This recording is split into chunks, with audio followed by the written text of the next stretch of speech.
जय श्री राधे कृष्ण। हमारे हिंदू धर्म में अमावस्या का विशेष महत्व होता है। हर महीने में एक बार अमावस्या तिथि पड़ती है। इस दिन पितरों की आत्मा की शांति के लिए तर्पण भी किया जाता है।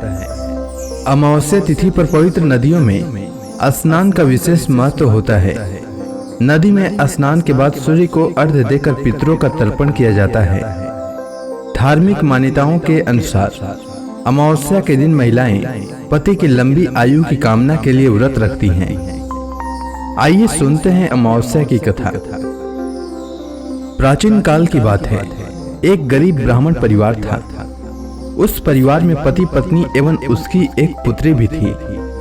उनकी पुत्री समय के गुजरने के साथ साथ धीरे धीरे बड़ी होने लगी। उस पुत्री में बढ़ती उम्र के साथ सभी स्त्रियोचित सगुणों का विकास हो रहा था।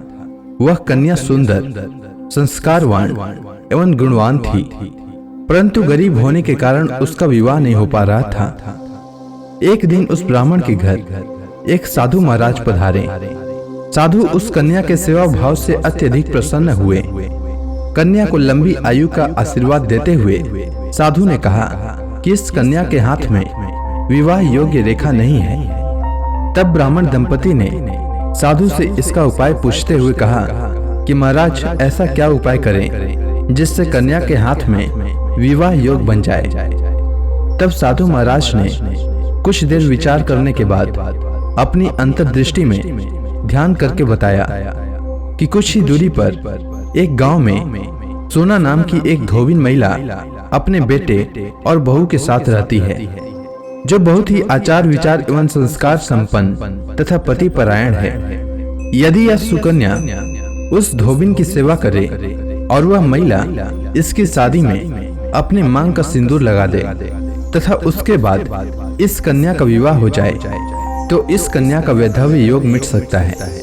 साधु ने यह भी बताया कि वह महिला कहीं बाहर आती जाती नहीं है। यह बात सुनकर ब्राह्मणी ने अपनी बेटी से धोबिन की सेवा करने का प्रस्ताव रखा। अगले दिन से ही कन्या प्रातः काल ही उठकर सोना धोबिन के घर जाकर साफ सफाई एवं अन्य सारे कार्य करके वापस अपने घर आने लगी। एक दिन सोना धोबिन अपनी बहू से पूछती है कि तुम तो सुबह ही उठकर सारे काम कर लेती हो और पता भी नहीं चलता। बहू ने कहा, माँ जी, मैंने तो सोचा कि आप ही सुबह उठकर सारे काम खुद ही खत्म कर लेती हैं। मैं तो देर से उठती हूँ। यह सब जानकर दोनों सास बहू घर की निगरानी करने लगे कि कौन है जो सुबह ही घर का सारा काम करके चला जाता है। कई दिनों के बाद धोबी ने देखा कि एक कन्या मुंह ढके अंधेरे में घर में आती है और सारे काम करने के बाद चली जाती है। जब वह जाने लगी तो सोना धोबिन उसके पैरों पर गिर पड़ी। पूछने लगी कि आप कौन हैं और इस तरह छुपकर मेरे घर की चाकरी क्यों करती हैं। तब कन्या ने साधु द्वारा कही गई सारी बात बताई। सोना धोबिन पति परायण थी, अतः उसमें तेज था। वह तैयार हो गई। सोना धोबिन के पति थोड़ा अस्वस्थ थे। उसने अपनी बहू से अपने लौट आने तक घर पर ही रहने को कहा। सोना धोबिन जैसे ही अपने मांग का सिंदूर उस कन्या की मांग में लगाया, सोना धोबिन का पति मर गया। उसे इस बात का पता चल गया। वह घर से नीरा जल ही निकली थी। यह सोचकर कि रास्ते में कहीं पीपल का पेड़ मिलेगा तो उसकी पूजा करके और उसकी परिक्रमा करके उसके बाद जल ग्रहण करेगी। उस दिन अमावस्या थी।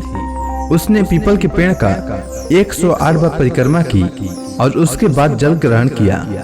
ऐसा करते ही उसके पति के मृत शरीर में वापस जान आ गई।